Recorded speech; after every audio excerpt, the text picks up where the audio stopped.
So it's good to be back on this forum, and thank you for hosting us once again. This last few months have been, I would say, a very crazy time period for all of us. It's been a big roller coaster ride, and things or business, I would say, definitely is not the normal way like we've been doing our business all these years. So today we'll be discussing with fellow colleagues from the industry and also representative from the consumers to have an idea as to where we are, what needs to be done going forward in the short term to meet the crisis of COVID, as well as going forward to use the opportunity for India to become a leading supplier for the world in medical devices and as an alternative to China.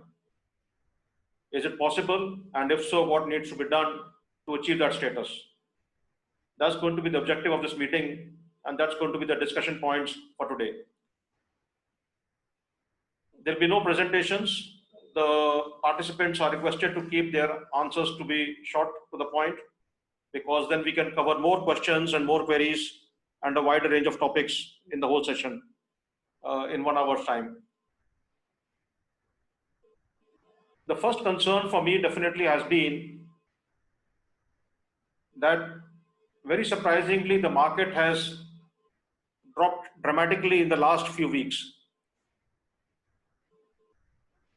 We were expecting many businesses to go down during COVID time, during lockdown and elsewhere.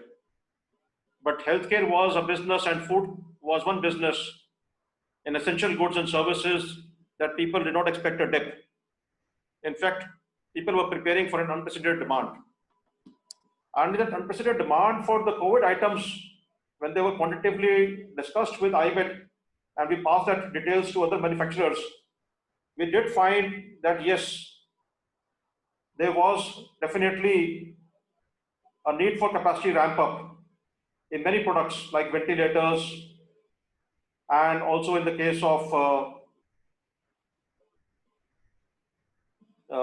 PPE kits and overalls, coveralls, masks, and such like stuff. So let me just give you a brief rundown in the big numbers that have happened in the last 3 to 4 months' time, and this is phenomenal. As an industry, we've grown nearly by 100% in the last 4 months. IMED used to be having 350 members, and at the pace at which we are getting membership currently on a daily basis is amazing. So in PPE coveralls, we used to be 20 manufacturers listed with IMED. Currently, we are 128. And on the CITRA and the DRDE websites of Ministry of Textiles, there may be another 800 additional. From 6 million pieces per year capacity, we've gone up to 215 million pieces per year capacity. That's huge. And that's what's listed with IMED. What's not listed with IMED is a bigger number. So from a position of short supplies in March and April, we've come to a position that by June, we already have a surplus capacity and a glut in the market. So what do we do about the glut? We'll be discussing today. Then we have the cases of gloves, which was not bad. We already were one of the main suppliers worldwide with 20 manufacturers with a $2.1 billion pieces capacity per year. So this has gone up to 27 manufacturers listed with us now with 2.5 billion per year capacity. Ventilators has been the most interesting. From 8 manufacturers, we have increased to 16 manufacturers. And from hardly making 3,300 ventilators in a year, this year already the capacity is crossing 3 lakh ventilators. And as we speak, next month, the country will be making more than 40,000 ventilators. So on an annualized basis, it becomes 5 lakh ventilators a year. Now that's huge. And this is all in the last 3-4 months. In the case of sanitizers, just what's listed with IMED, and a large chunk of manufacturers are not with IMED. A large chunk of them are listed with the Hygiene Manufacturer Association. From 35 with iMed, we've gone up to 48, and from 20 million liters capacity per year, we've increased it to 42 million liters capacity. There used to be no goggle manufacturers for the PPE kits, only for industrial use. And now we've got 16 manufacturers with an 18 million pieces per year capacity. In masks, we were in shortages in March, and people were selling the product at a premium in black. Currently, there's a glut in the market. There are 45 manufacturers currently listed with iMed, up from 21, with a capacity of 1.75 billion pieces per year, up from 300 million pieces in March. In the case of swabs used for VTM, for diagnostics, there was no manufacturer earlier. Currently, we've got 3, making 300 million pieces per annum. RNA extraction kits for COVID, there was no manufacturer. Now we've got 8. And this update, which I have with me, is of May. My secretary was just telling me that on Monday we'll have the new updates and the numbers will be revised drastically. With the earlier figures of May, what we have with us, it was 130 million pieces per annum capacity. And from acute shortage in kits, that's why we were testing less in the country. We've got such a huge surplus capacity that all manufacturers are chasing me on a daily basis to ask the government to remove the export restrictions. In diagnostic PCR kits, is a similar thing. We have now more than 6 manufacturers producing more than 1.4 billion kits per year. Billion, not million. So we're ready to supply to the world now. In the case of rapid diagnostic kits, the government has not been wanting to support the antibody test kit so far, but they have considered ELISA kits so far.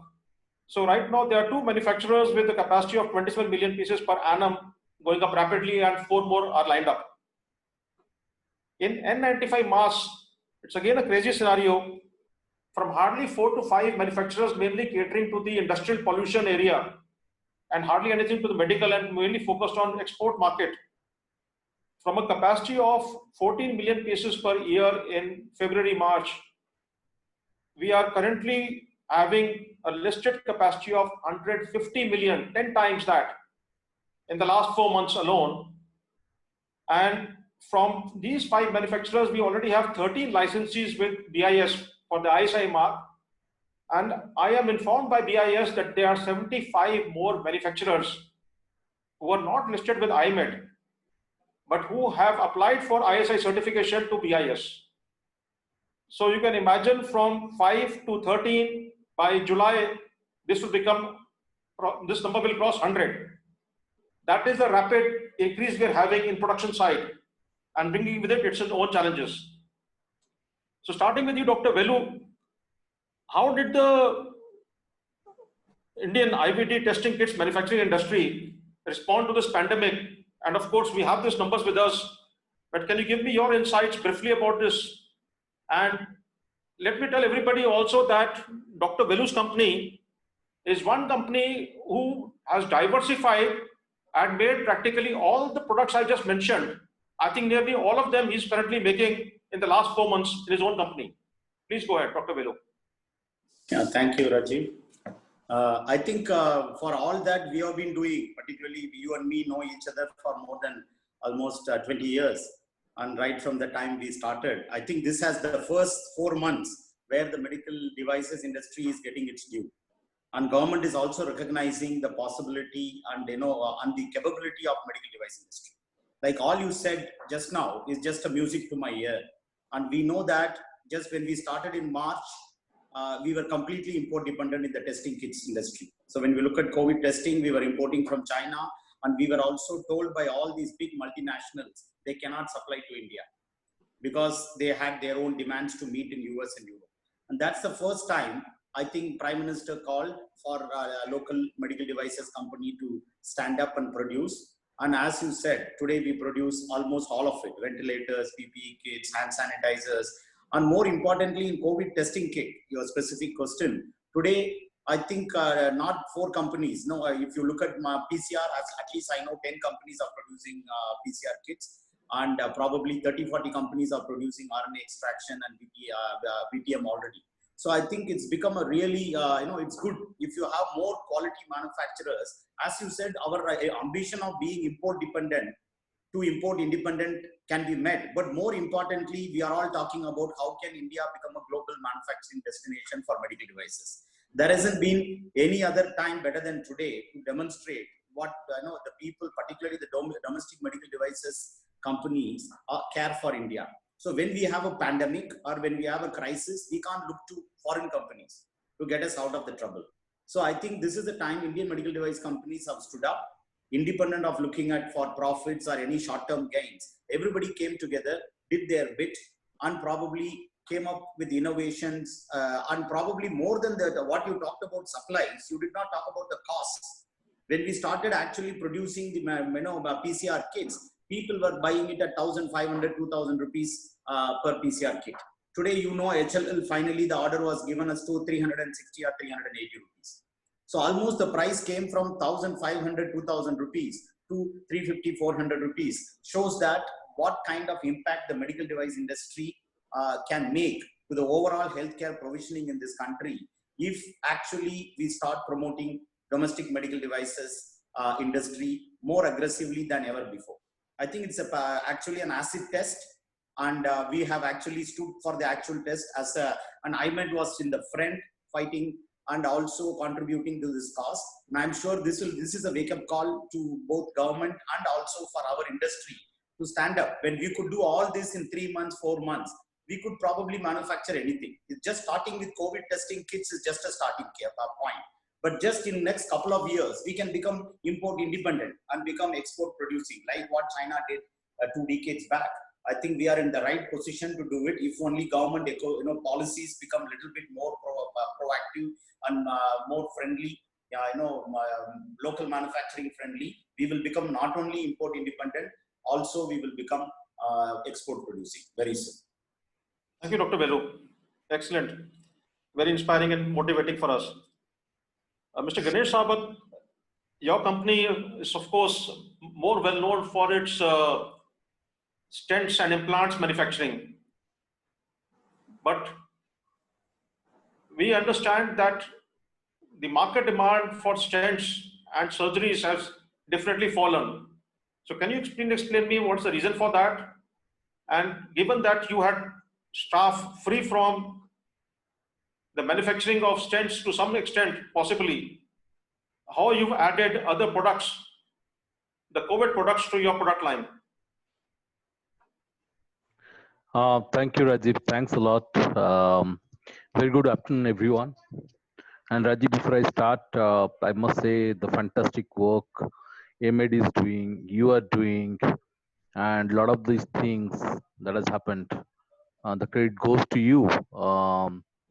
The kind of bureaucrats that you are able to put on WhatsApp, on direct touch with us, where we can express our views, and the kind of faster response that we are getting right now, it's just amazing. I think it was never there. But it's amazing during the crisis time how your organization, how your leadership has stood up. I believe you have left your mark, my friend, during this time. It's a fantastic achievement from your side. Thank you. So coming back to the why the volume are down. Yes, the volume are down, rightly so.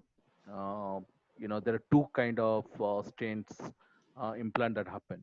One where you have primary cases where the patient already have some kind of trouble in terms of heart attack, and you need a stent immediately. That's the primary cases.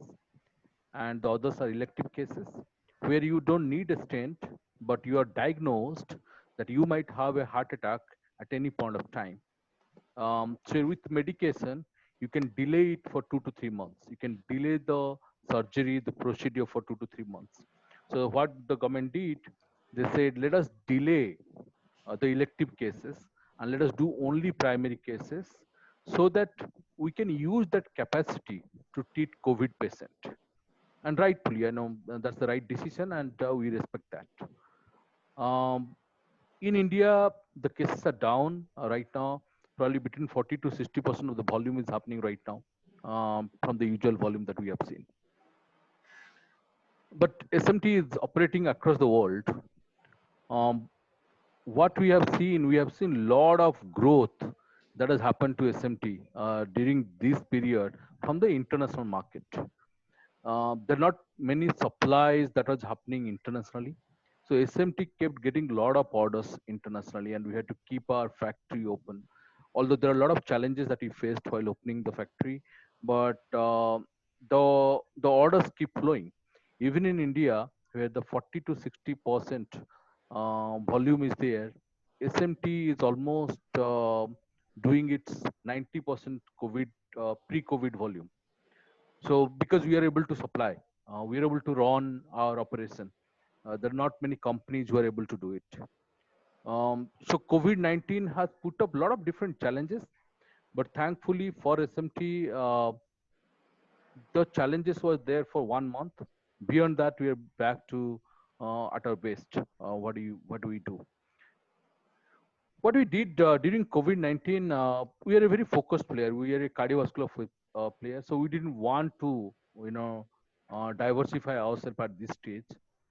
What we did, we, created face shield. We immediately created face shield and distributed it freely without any charges. Almost 150,000 face shield were distributed to all the staff in different hospitals. Second, we created ventilators and we supplied some of them whoever wanted to use. Third, and those are like on demand. We need a ventilator. We said okay, we can make one, but that's an ambu bag. It's not a very sophisticated ventilator that we built. The third one that we are doing is a paper mask, where what do you understand? Most of our cardiologists, they are doing surgery, and when they're doing surgery or OPD, they don't know whether they're meeting a COVID-19 patient or not. That kinds of give them exposure to these patients, and they would like to protect themselves. For that, we are creating paper mask. So these are the three things that we have done, Rajiv. Thank you so much. Very good and interesting insights, and again inspiring. But do you think that we have positioned ourselves adequately for India to be an alternate to China, and this COVID crisis is providing an opportunity for that? The COVID crisis has given us an indication, a hint, what we need to do. That for sure. Like the numbers that you have told, why this has happened, right? Why this has happened? Because the market for all the products that will be used in COVID-19 is so huge in India itself. There are a lot of people who see the opportunity that they can sell, they want to invest, they want to use the talent, the intellectual to make the product. In India, the market is not big enough for medical device. The day we make our market big enough, there will be a lot of players who will come, like COVID-19. That's one of the things. China, the healthcare, the spending by the government is much larger. We need to go for a universal healthcare. We need to make reimbursement for all kind of treatment so that the market is big and we can become one of the biggest player in medical device in the world. US, why US is leading the market? We're talking about China, but medical device, it's US. If you look at the worldwide leader, it's US. Why? Because the medical device market, 50% of the market is in US. Every product you say, if you only sell in US, then only you can survive also. But that's not the case in India. How many companies in India they can think of doing business in Europe, Latin America, Southeast Asia, Japan, and US? Not many.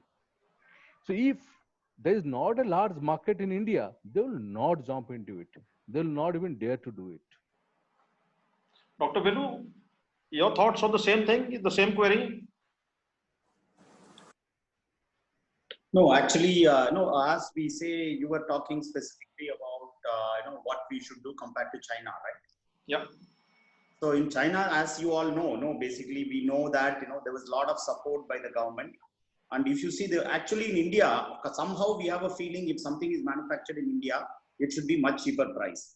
China actually went the other way. If you actually manufacture in China, they were giving premium for the products manufactured in China. So for us today, if you say in Rivitron, we have factory in India, we have in Turkey, we have in also in Finland, and recently we have a joint venture factory in China too. And I could see with my own eyes what kind of support you get from the government when you say local manufacturing. Though we didn't go through from our India company, we created a factory in China as our Finnish subsidiary, creating a factory in China. We could see with our own eyes the kind of support being given. And they never ask for actually discount when we look at or the price reduction. But in India, the general feeling is the products manufactured in US and Europe is more superior. And then we start still looking at these kind of US FDA and European CE and all those kind of accreditations. And not really today we can say proudly we are one of that few companies. Mr. Ganesh Sabat was saying like we are producing and selling in India, US, Europe, Japan, and China. We are probably the only one probably selling a reasonable amount of products in China. So, but we don't feel that the support what the Finnish government is providing, Turkish government is providing, and possibly even Chinese government is providing. They're not getting the same kind of support. And thanks to you, Rajiv, at last they are listening to us, and they start getting, at least this COVID has given confidence to the government that Indian medical device companies can perform. That's a big deal. And you saw the bureaucracy really stepping up and supporting Indian devices. Today, like after the Prime Minister made that call, be local and buy local and be vocal. So I think everybody, I could see a big difference from almost all the bureaucrats across the country. One such message from Prime Minister has galvanized the entire thought process of the bureaucrats. And we are hoping that things will become. And that was what we were all asking for. All this time we were asking for this kind of support, which other countries are giving. We are not asking for much more than what other countries are giving. If you go back and say, even in US, the US corporations get big support. We have to, of course, go and sell in all those countries with right certifications, but they tell, come and get our certification. You go to US, you can't say, I have Indian certification, so I can sell in US. We are the only country, we still start really adapting the other countries' certification. I'm not really discrediting the certification of USFDA or European CE. They have its own relevance, but India should come with own strong certification standards here, and that becomes a standard which every Indian company should follow. And if they follow that, they should automatically get some other benefit of going and getting the other certifications. I think like we have been talking many years now, it's time for us to really start getting proud of being our own rules, regulations, certifications, rather than looking outside. After having 1.3 billion population and having all kind of problems for which we can conduct clinical research right here in India, there is no need to really look upon the other countries to really show us the way. We have waited for so long, and all the time this multinational kept saying that Indian companies cannot get quality. And today I hear from Mr. Ganesh also, like many of us, at least 5-6 of us are now selling in the US, and we are selling in Japan. We feel more proud that we are selling in Japan, we are selling in a hostile atmosphere, even in China, or also in places like Western Europe. So when we can sell to all these countries, I think our quality systems are well established as a group and a company. So we should also think like a true multinationals, but we are not at all against multinationals. Multinationals can come and actually produce in India, but they should follow Indian rules. They cannot come and say, you give me exemption because I'm following US rules. That's not acceptable. So what we are simply saying is, you come to India, produce here, be a local manufacturer, enjoy all the benefits like every other manufacturer, and create a great ecosystem for India. Thank you, Dr. Velu. But since you have got these various factories in Finland and Turkey and China, so can you come to some more specifics? Because, of course, like Mr. Ganesh Sabat mentioned, that yes, we've got a huge support now in the various WhatsApp groups that I'm managing. We've got joint secretary and even secretary level people who are parts of the WhatsApp groups, talking to us, listening to us as observer or participating in discussions to understand our problems in real time. And in 24/7, and accessibility is currently available and availability is there. to discuss our issues and resolve them rapidly at policy level and to address any production bottlenecks.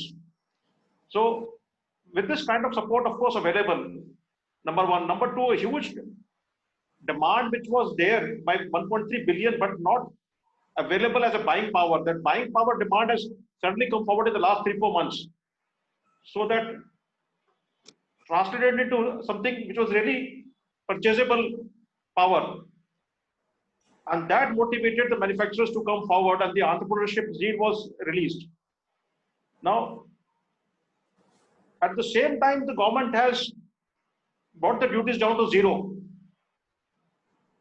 So now that the import shipments are coming in, the prices internationally are falling, the custom duty has come down to zero, and already we have in India a surplus manufacturing capacity in many products and intense competition. So it's a very crazy scenario. So can you give me just 2-3 examples of other countries, how they're incentivizing domestic manufacturing over there in the COVID times? What I see from, say, for example, we started producing our COVID kits in China when they came in. They actually called for a few companies to do. That was how we started in almost as early as January in China. So Chinese government actually gave all kind of support, including the first thing every government, even today Finland has given us financial aid to produce COVID products right in Finland. And same thing in Turkey, they have given not only financial aid but also buying our ELISA kits for COVID. So every government has given. And here also, I don't think we have seen, I think government has now gone in, like DBT and DST are giving financial aids for startup companies. Larger companies are getting limited support, but at least the startup companies and small companies, MSMEs are getting a reasonably good support from our government too. And that is actually facilitated. I would say ICMR, places like Health Ministry, and all of them have done phenomenally well, particularly under these current challenges. I think Department of Pharmaceuticals, all of them have come forward and supported the Indian industry in a very big way. So we should not forget the fact that they have supported. But of course, India being a very fiercely competitive industry, it is good that so many people came out. And it is time for us to revisit some of these policies which was announced in urgency in April, like customs duty removal. I think it's time for us to go back to the original scenario of putting back the customs duty, because I think there is enough domestic supply. The reason why the customs duty was removed was because there was no domestic supply. So the customs duty, what is regularly being put, should be put back. And also, giving more preference, I think is happening, but it can be a little bit more easy. I think the sourcing benefit, what government has given for Make in India and MSMEs, I think it is being implemented a little bit better than what it was at least few months back from whatever we are seeing in the tenders now. A lot of importance has been given to the local countries. So I think it's the beginning of good times for medical devices. I would say that this is the first time we are seeing comprehensively every bureaucrat, be it in state or central, is being responsive to our needs, very supportive to our needs. Obviously, it required a pandemic like this to go from health careless to healthcare, in my opinion. So I think that India will, not only the overall healthcare system in India will improve, and medical devices, which has been a little bit lagging behind in terms of self-sufficiency, will come together. I'm sure we have certain small issues still keep to be, like for example, to take COVID testing kit. They came up with a very good policy in ICMR, but still they kept no validation for US FDA kits. Though they have a lot of confidence on US FDA, but as you know, US FDA also does not go through the validation like the way even ICMR is doing. In fact, we should say, other countries should say, if Indian ICMR approved, the quality is better. This is the time, that is the kind of, I think ICMR stood up and literally they are validating every test and every kit. And in fact, they are saying, send me 3 batches. Even US FDA don't ask for it. So when we are putting these stringent norms and doing it free, no country does validation free. It is US FDA, you know how expensive it is. So they are literally doing it for free. So when we do all this, we should be very proud of our validation protocol and say, let every country, every kit which is being sold in this country should go through ICMR validation protocol. And that should be so stringent and so clear, so that if it is actually ICMR approved, the US FDA should automatically approve.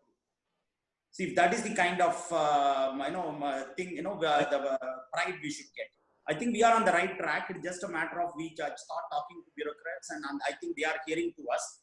And IMED has got a great credibility now amongst the bureaucrats, and we should keep it and not put them down or pull them down on any way. And just if you work with them shoulder to shoulder, I'm sure Indian medical devices companies reckoning is starting from now.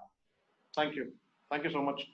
Mr. Bijon Mishra, you have been hearing from the industrialists and from us all that has been done in the last 4 months. And this all effort has been done to take care of the consumer, people like you. So for people like you as consumer, what are your concerns with access to the quality as to what has been made in the past and of course more recently in the last few months? First in public healthcare and then in private healthcare. If you can briefly tell me for both of them. Mr. Gopalan, I'll just come back to you after this. Thanks a lot. Thanks a lot, Rajiv. It wouldn't be fair on me to not thank Mr. Gopalan for the beautiful introduction you gave, Mr. Gopalan. And I also want to tell all the panel members, Rajiv, yourself, Velu, Ganesh, all of you put in a beautiful input in terms of how we should work forward and move forward. And thanks to the organizers, Hari, you did a wonderful job, and thanks for inviting me, because the consumer's voice is never heard. Unfortunately, even though he pays for it, he pays every bit of it, whether it's public or private, but he's never heard, and he's never there in the policies when they're being framed. We get invited only when we shout that why are we not there, and then we come. But in this case, I know Rajiv for more than 25 years, and I must tell you, you have a very selfless, honest, and very dedicated leadership in terms of medical devices industry in India.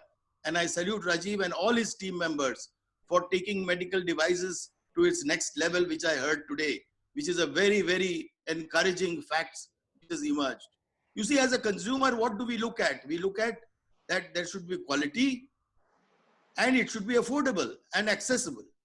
These are the two things we look at. And then I go back to my friend, my friend Ganesh, who spoke about universal health coverage. So the days are not very far when, let me tell you all that we are working through Ayushman Bharat very closely to ensure that quality prevails. And as you know, QCI has done several voluntary initiatives in terms of quality.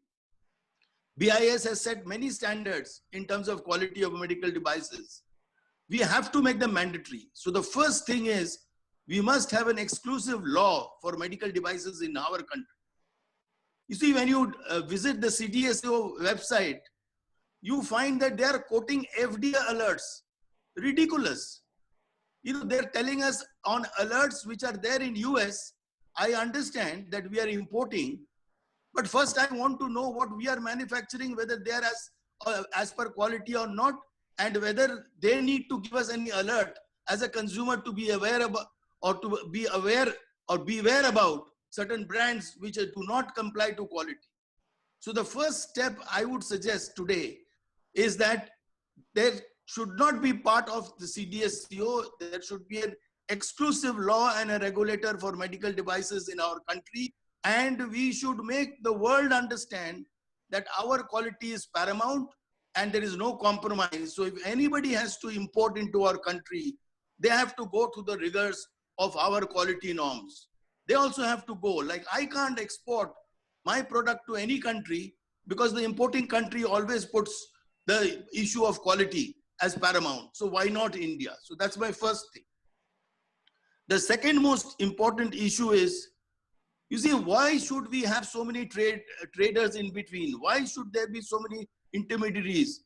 We must make sure that we cut down on the fat. We must make sure that from the manufacturer to the consumer, it is available because technology is there and we can all ensure that the consumer and the medical practitioners, hospitals, everybody can be empowered in terms of ensuring that there should be very limited margin. The margin should be such that the business should be existing and self-sustainable. So I am looking at the public procurement system. The GEM portal has to become very, very efficient, and we must make it very efficient because we have seen what happened to us by importing testing kits, from overseas, and especially from a country like China, where we know they specialize in substandard products to be dumped in countries like India. So I would like to say that we should learn lessons from this COVID pandemic situation. And what I heard from Venu is that we are now self-sufficient. So Atmanirbhar Bharat Abhiyan is, in my view, is the buzzword today. And medical devices can prove it. And I'm very happy to hear from you all that you all are getting full support from the government, which was not there before. And this is what I want to say, that make it sustainable. And in order to make it sustainable, win the hearts of the consumer. Make the consumer so empowered, so knowledgeable, so much, in terms of making an informed choice, that they don't go in only for the pricing. They go for quality, they go for sustainability, they go for development of India, and all the support which you are talking about, the tangible, intangible support which the government is giving from various areas now to you all. Please, with folded hands, I'm requesting you all, pass some of it to the consumer. I know that you people won't have been making a lot of money. I know that. And I'm convinced about that. And that is why we have to compete with these big importers who are always trying to ensure that, we keep on importing at a cost which is unbearable for the ordinary consumer. You have shown it.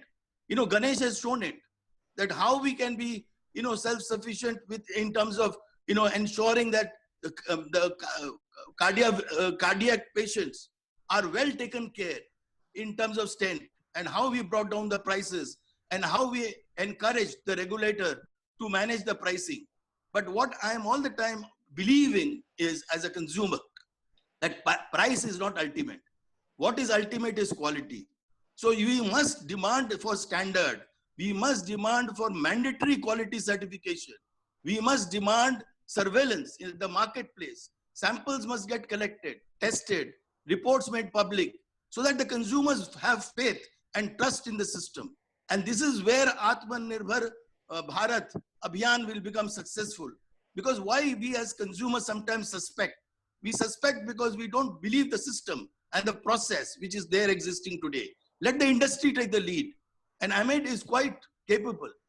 And I'm sure, Rajiv is very, very capable in terms of, he doesn't look at his company's profit when he's giving the leadership.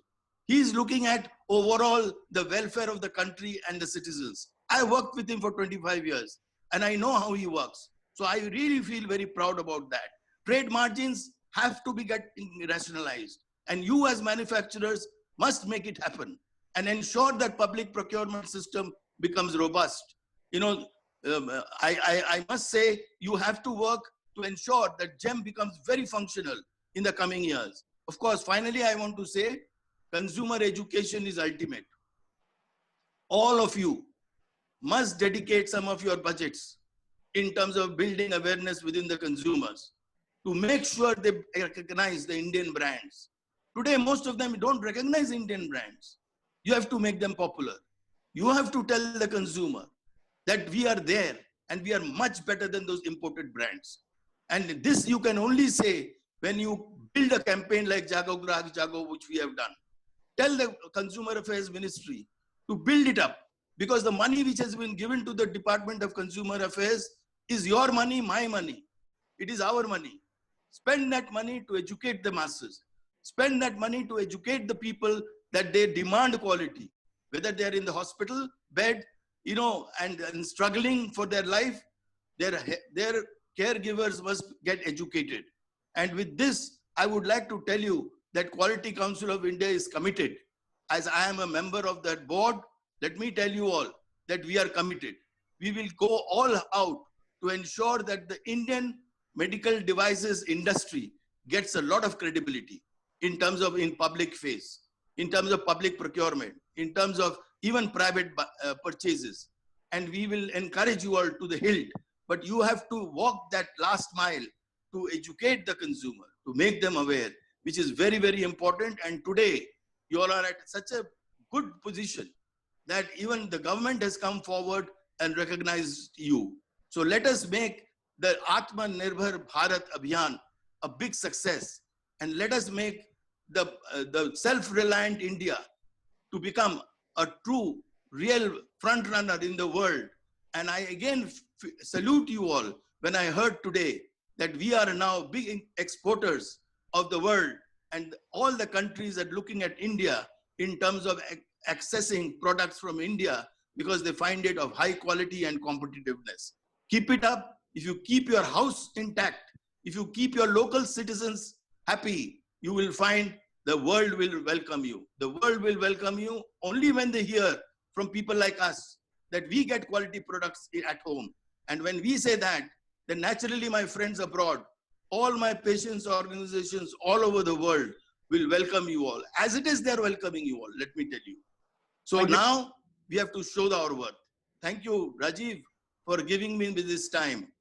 I was waiting to give my thoughts to all of you, and I'm sure you all will take it seriously now.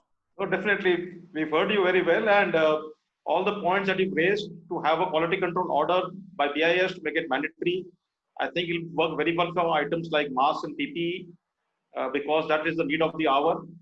Regulations, both medium term and long term, are definitely required. Medium term, definitely we do have the medical device rules, but it is parked under the drugs law, which you have yourself mentioned. We need a separate law for that, for ensuring patient safety as a medical device specific law. Tariff is an issue, definitely, and also the issue also is for the trade margins to have a MRP which is 10 times or 20 times an ex-factory price defeats the purpose when we manufacturers try to reduce the price, but to play the market, if the MRP is kept so high artificially, then we are not serving consumers like you. So the issue of trade margin capping or rationalization is something which you have mentioned, which is definitely required to be addressed by law. GEM needs to be more effective as a public procurement, as a public driver. And today morning when we were chatting, you told me that you gave me a GDP number, that how much 40%. 40% of India's GDP is spent on public procurement, and that 40% compares to other countries how much? Around 20. So other countries, developed world, USA, Europe is doing around 20% of GDP in public procurement. India is doing 40%. So in 40%, medical, of course, is a big number.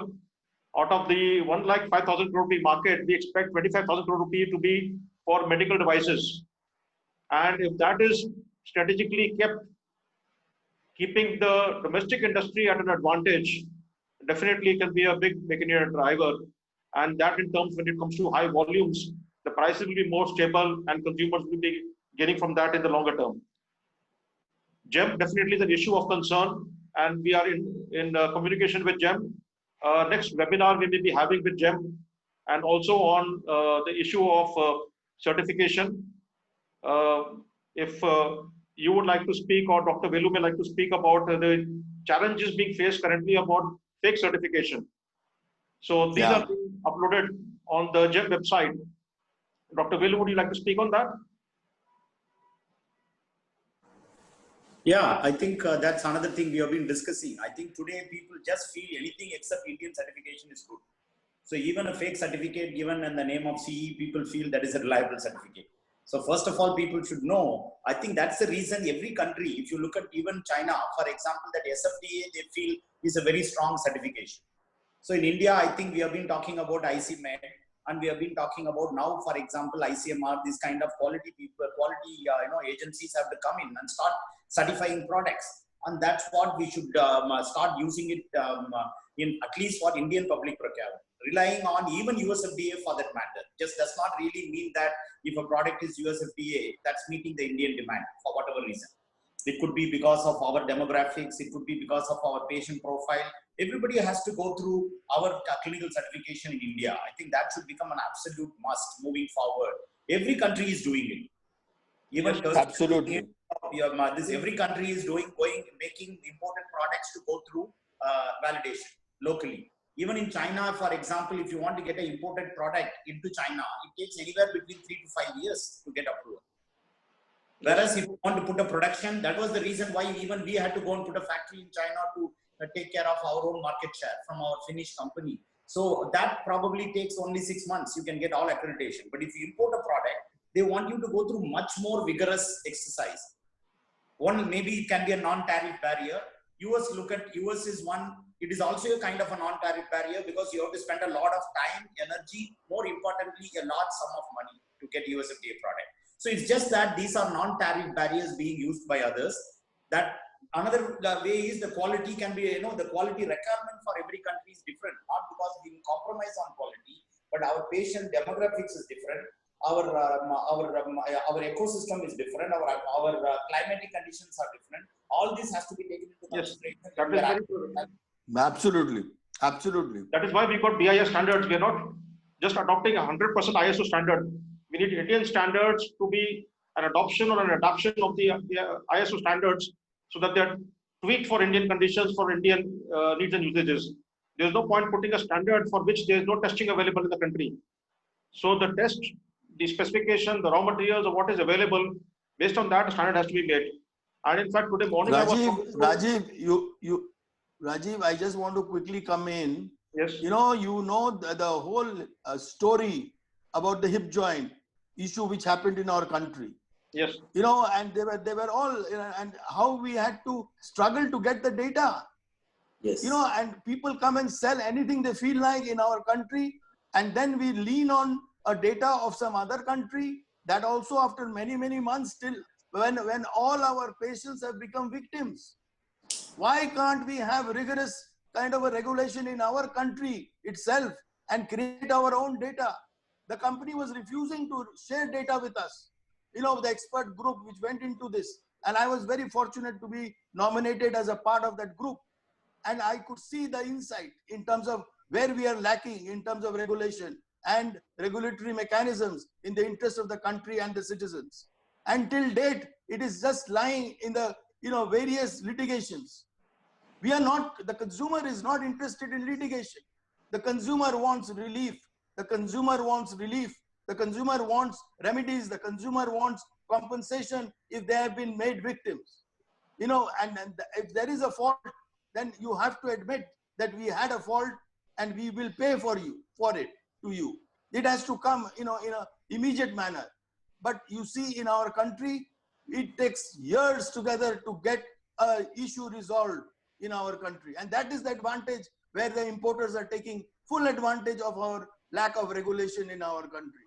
And that is why I'm insisting that the medical devices industry has to be governed by a separate regulator. Very correct, Mr. Mishra. In fact, today morning only, I was talking to the Drug Controller of India, Dr. Samani, and we were discussing the new system for voluntary registration. And they said, your officers also need to be trained because manufacturers and importers are going to present you such beautiful certificates that those fake or unauthentic certificates look more authentic than actual authentic certificates. So they have to look for what? They have to look that an Indian ISO 13485 certification needs to have an NABCB logo. An international certification of ISO 13485 needs to have an IAF logo. If that logo is missing, that certificate is useless. Same thing, if somebody is showing a US FDA certificate, that itself is a fake certificate because US FDA does not issue any certificates. They only issue you an emailed number. That number, if you put in, you will know that you are on their list or not, under which category. Same That thing. is exactly. The CE certificate is given by notified bodies with a number. And if the certification body with that number, if it is not on the website of Europe, NANDO website, NANDO website, that means that certification body itself is fraud and the certificate is fraud. So these are the ways we need to, of course, educate the consumers, the users, and people Yes. or on CDSO who need to filter out. Mr. Gopalan, Absolutely. time is up. You wanted to say something? Mr. Gopalan? You want to come in? Your mic is off. Okay.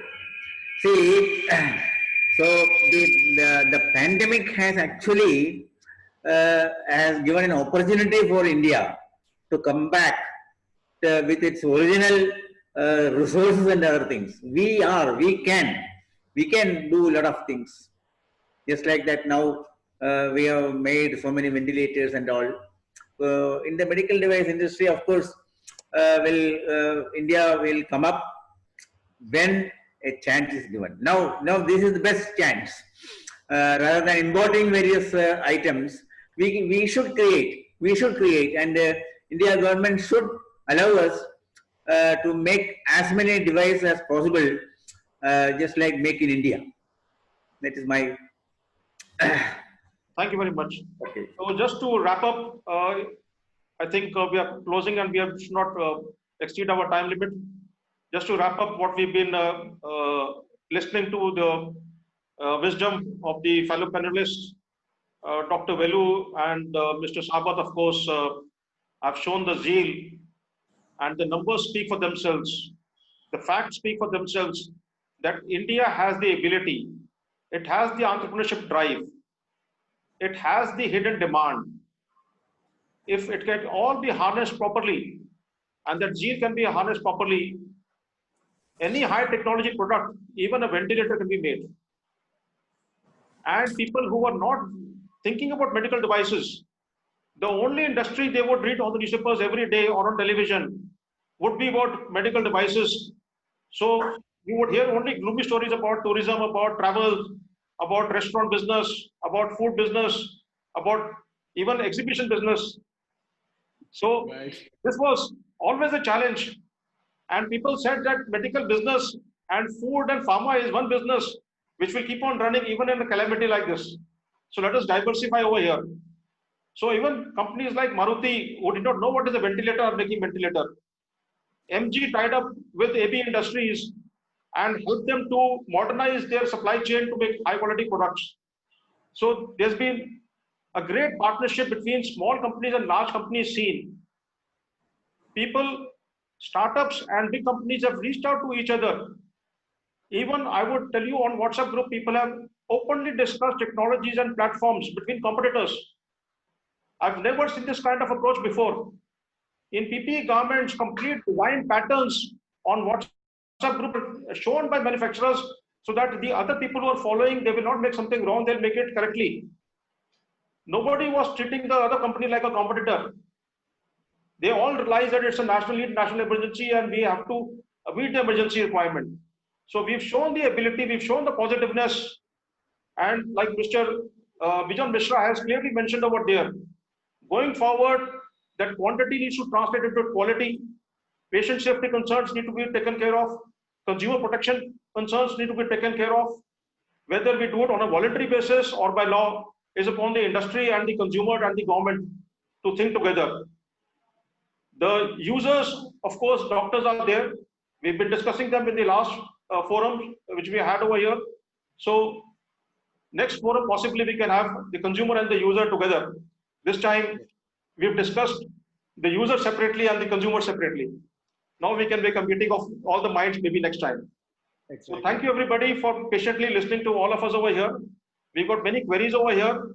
Maybe Mr. Hari Krishnan, if you want to raise a couple of questions before we close the session, feel free to do that if you think we have time for that. Otherwise, from my end, thank you very much. Thank you, sir. Thank you. Thanks a lot.